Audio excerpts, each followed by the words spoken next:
Neste vídeo, irei falar sobre um jovem que ouviu dizer que no mar havia coisas maravilhosas. Bom, era o ano de 1519. Fernão de Magalhães preparava a expedição, a tripulação para 5 barcos que acabariam, fazendo a primeira volta ao mundo. Na verdade, dos 5 barcos, só um voltou. Foi a nau Vitória, o primeiro barco a dar a volta ao mundo, 3 anos. E esse jovem italiano, chamado António Pigafetta, foi pedir ao capitão Magalhães que o aceitasse na tripulação. Magalhães perguntou: o que você sabe fazer? Ele queria homens experientes, não é? Para uma viagem assim, dessas.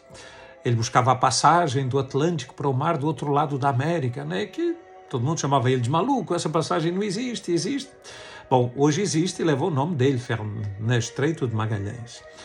Mas o jovem Pigafetta disse: eu falo várias línguas, sei escrever, eu posso escrever o diário. E o Magalhães então disse: muito bem, então você pode vir. Bom, ele também era filho, Pigafetta, de amigos do rei e do papa. Então, também o Magalhães era bom, não é? Já que era o rei da Espanha quem estava financiando, ele era português, mas era o rei da Espanha quem estava financiando, então, pronto. E o que acontece é que realmente o António Pigafetta se tornou muito leal ao Magalhães, e nós devemos muito ao António Pigafetta. Sabem porquê? Bom, ele várias vezes agradeceu a Deus pela vida. E realmente, um dia, durante a viagem, ele esteve aqui na Baía da Guanabara, né? Quando Magalhães começou a viagem, saiu lá da Espanha, né? E veio até aqui ao Brasil e ficaram aqui na Baía da Guanabara. E daqui então saíram buscando a passagem.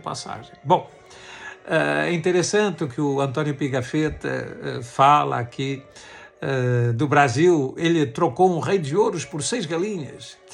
E alguns dizem: pô, mas isso foi explorar. Depende, porque se esse rei de ouros é considerado uma obra de arte, como hoje, não é? Olha quanto pagam por um quadro. Bom, mas eu até gostaria de falar mais nisso, mas não quero alongar aqui o que o nosso Pigafetta vai fazer. Dizia eu que ele agradeceu 3 vezes a Deus, entre outros, mas enfim. Um dia porque ele caiu do barco, sem ninguém ver, e geralmente isso era fatal.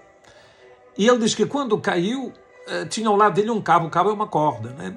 E que se segurou e gritou com toda a força e, como por milagre, alguém ouviu e mandaram um barquinho para o resgatar. Então, primeira vez em que ele realmente tem muito a agradecer a Deus.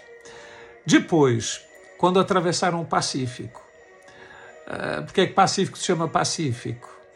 Então, ele conta, porque quando finalmente atravessaram o estreito, né, que é estreito mais comprido, são quase 600 quilômetros, ao chegar do outro lado e se deparar com um novo oceano que estava imenso, azul, calmo, Magalhães, diz Pigafetta, reúne todos e diz: senhores, para que sempre encontremos este mar calmo como esta manhã, eu o chamo de Pacífico.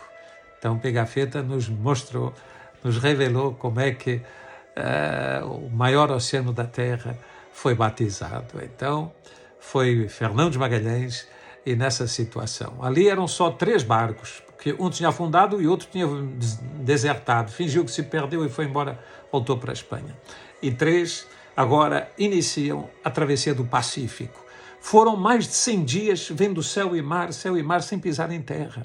Acabou a comida, não tinham mais o que comer, comeram um couro das botas, dos cintos, não tinham mais, comeram o couro que protegia os mastros, era rijo, tinham que deixar na água alguns dias e comiam depois cozido com serragem, com serradura. Sem vitamina C surgiu o escorbuto, não é? E vários morreram nessa travessia, pois Pigafetta não sofreu, o jovem António Pigafetta não sofreu de escorbuto, viu aquela gente toda morrer em condições tremendas, não é? As gengivas apodrecendo e tal, sem se poderem mexer, enfim. Mas ele agradeceu a Deus porque não teve problema com o escorbuto.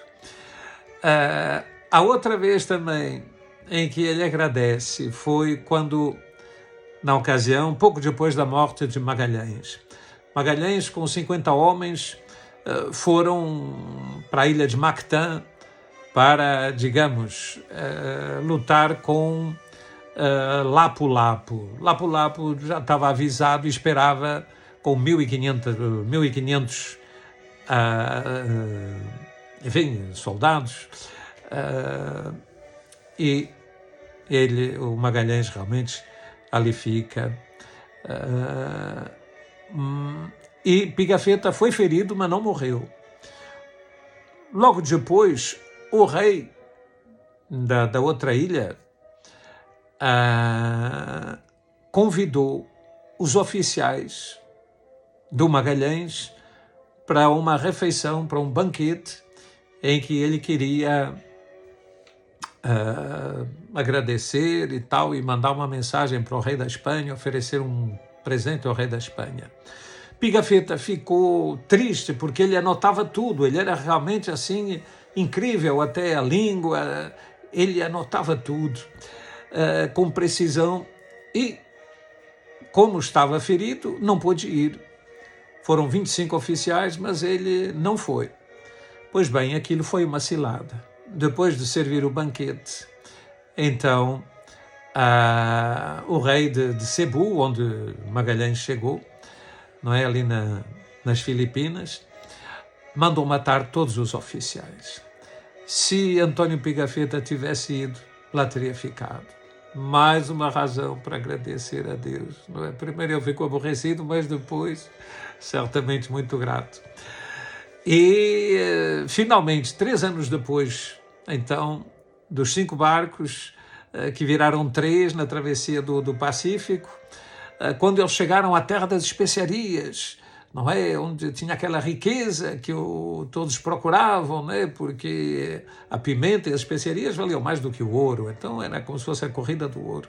Aí, dos 3 barcos, 11 eles tiveram que queimar, já não tinha gente. Mas 2 chegaram lá, não é? E aí, o que aconteceu? A nau Capitânia, Trinidad, eles carregaram tanto especiarias que começou a deixar entrar água. Ela teve que ficar e depois foi aprisionada pelos portugueses. E então é a nau Vitória, comandada por Sebastião del Cano, um basco, agora vem, não atravessando o Pacífico, mas continuando para o Ocidente. Agora vem com cuidado, porque ali era o mar dos portugueses, né?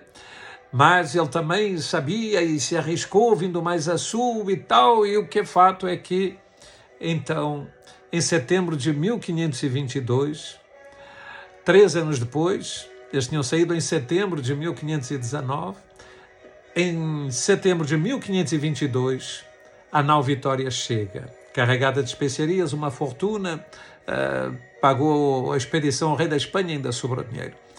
Mas dos 240 homens que saíram com Fernão de Magalhães, quantos tinha lá em cima? 18. Só 18 voltaram. E entre eles, o nosso jovem António Pigafetta. Por isso a gente sabe tudo o que aconteceu naquela viagem, porque ele foi anotando direitinho, né? Para ele, o primeiro homem a dar a volta ao mundo foi Fernão de Magalhães. Bem, porque ele morreu onde já tinha estado com os portugueses, ali naquela região. Não é? Agora, outra coisa, aqueles 18 que chegaram descalços, maltrapilhos, mortos de fome e de sede, quando desembarcaram, qual foi o primeiro pedido? Água, comida? Não. Eles pediram velas para acender e ir pagar a promessa. Para eles estarem vivos era um milagre. E é no meio da tempestade, no oceano, quando o fio que nos liga à vida é mais frágil que o da teia de aranha, que os joelhos se dobram, que acaba a vaidade e a manha, e a alma se eleva, reza, faz a promessa. Eles diziam, para aprender a rezar, vai navegar.